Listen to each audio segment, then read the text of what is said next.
Pickled salmon, or 𝗙𝗪𝗡, is a triumph of a dish, and it all starts with high-quality Norwegian salmon. As a matter of fact, pickled salmon was one of the dishes served during the Norwegian Constituent Assembly in 1814 as they set forth creating the Constitution.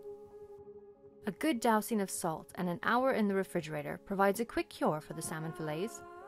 When ready, the fillets are cut into bite-sized pieces and layered with raw onions into a glass jar before a simple brine of salt, sugar, vinegar, and spices is poured on top.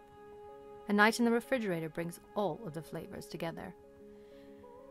Homemade flatbreads serve as the base for the pickled salmon, and a dollop of sour cream and a sprinkling of fresh dill is all you need before diving into this delicious dish.